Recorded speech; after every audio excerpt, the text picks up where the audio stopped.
Yo ye munya bien bro.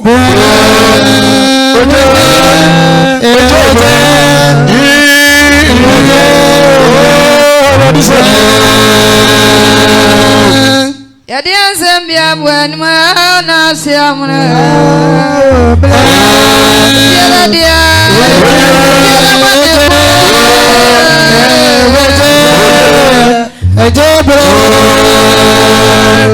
Asya wede manyo ya maya bra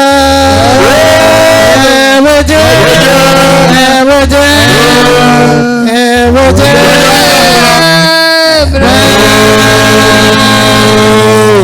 Loja bra wede frem framana mwaja ya maya me kwa kuze bra umafwe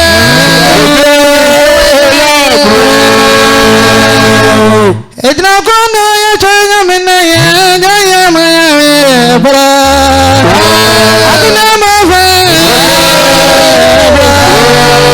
ya sama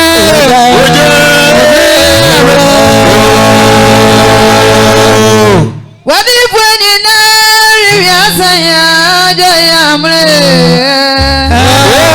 kwa kuze ni fwe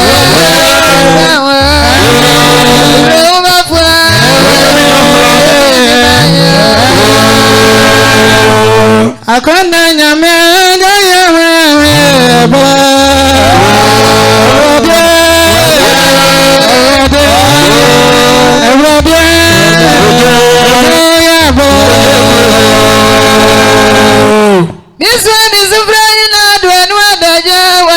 Simba kwa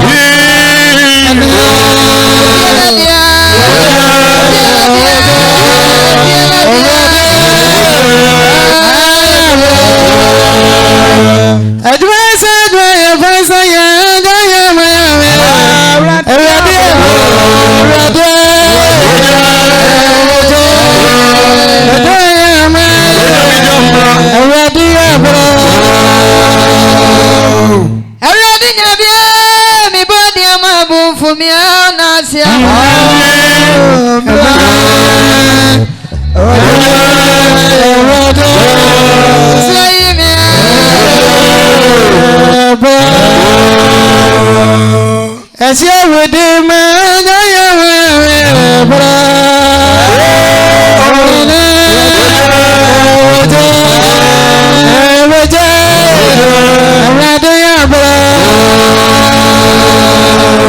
Odi ali se chajo na odi jana siba konfo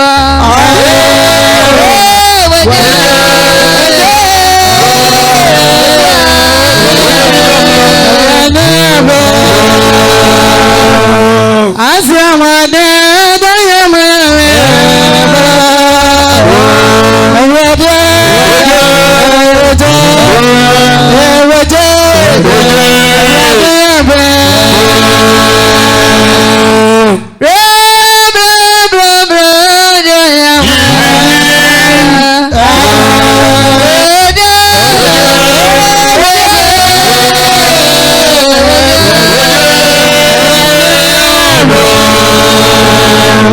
Asya wede manyo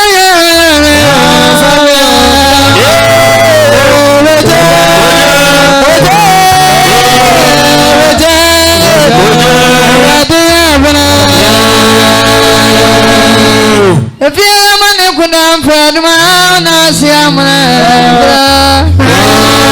so go back.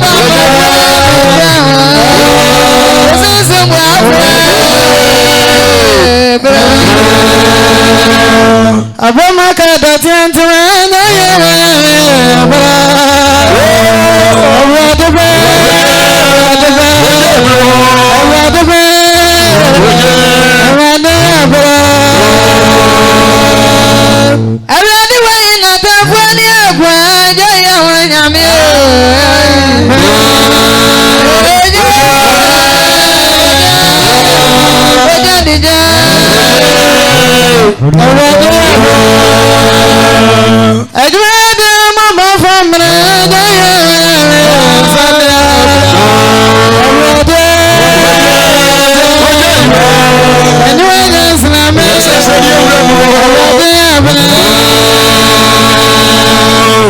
Inyuani nsamyo.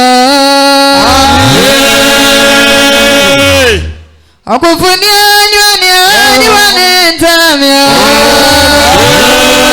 Aswani asasura.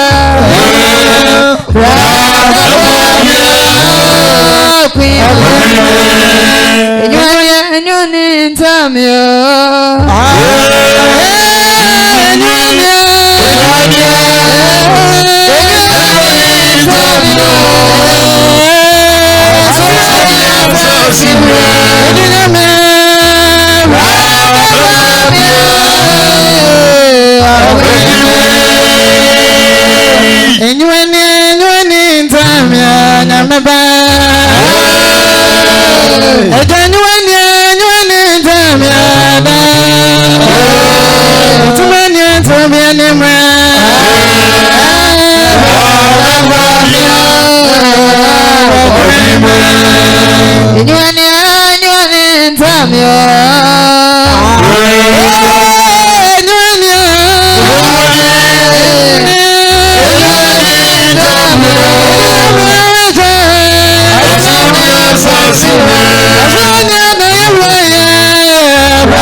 Rabba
do fair traveling was ye.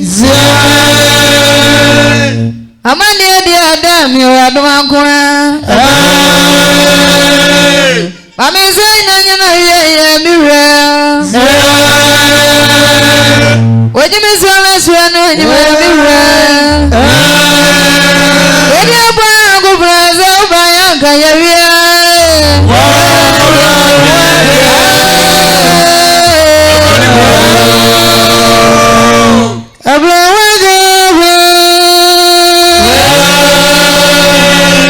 I am so far. When I'm a brother, come on, me.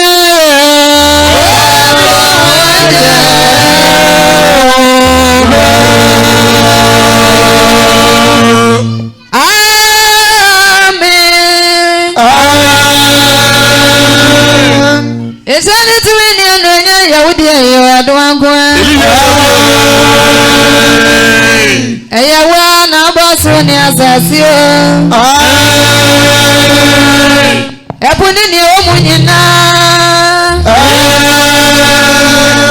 Nina see you send away when you are the one going.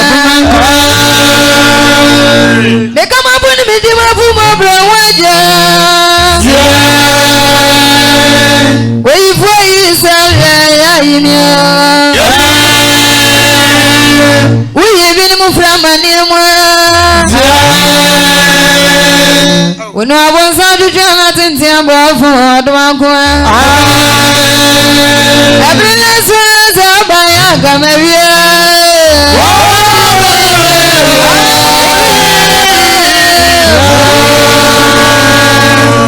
A blow for Sunday.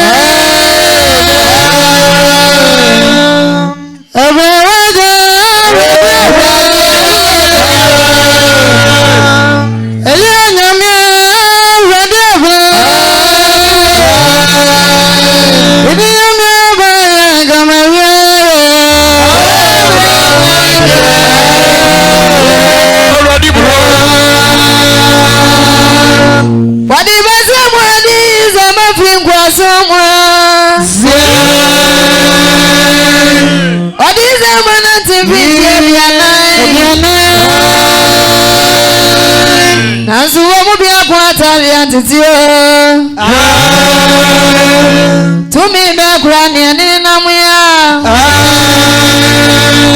I want their background to me. Yeah,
Awurade wajwani oyewura. Abimasemwadine izamazana. Awurade wajwani Azaze kukatama kwa tufono ya. Aini mwina wajwani Ayane soda mama Adifua wajwani Adifua janyobi adia kwa mwanyo wajwani Adijidasi nyambia ya jwawo Awurade wajwani Osabisi na duwani wadaja Wamidi duwani wadaja Nabia kwa kufuni babi biemo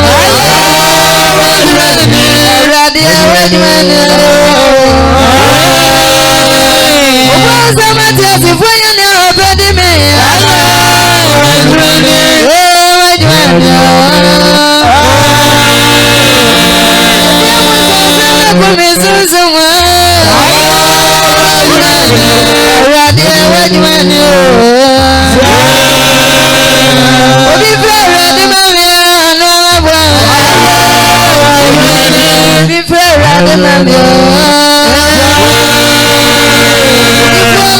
Mejufuani wa domembe Awurade wajwani Kwami kwina dwenwa Yesu wajwani Awurade nyami Awurade nyami Nyami wajwani Yesu Idimafani wa mekamafu Tinyami wajwani Abizaya na yeye na watumia zo Awurade wajwani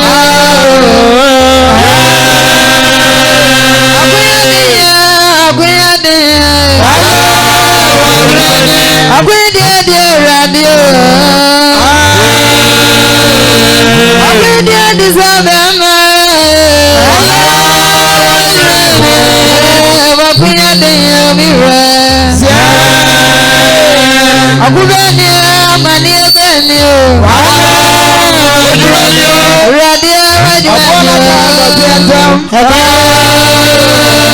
Awurade jani pita nidi akwa Awurade wajwani wajwani Awurade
Awurade nyambia wajwani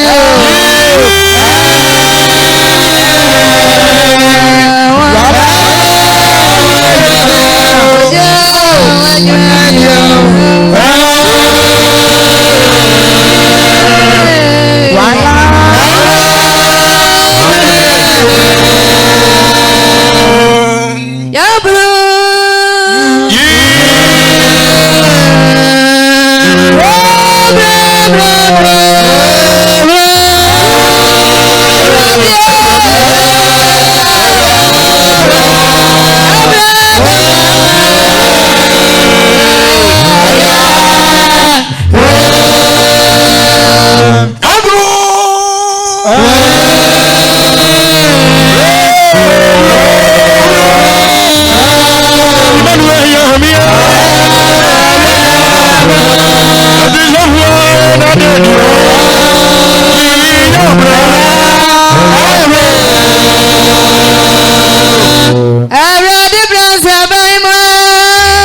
Sempa Sembo ready for what dear? Oh, bon some year. I can say yes, you was you.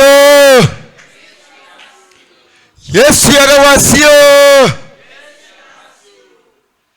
Mommy and Cassa, your young propound over yen and a day order. Oh, a Japano. Mommy and your mom.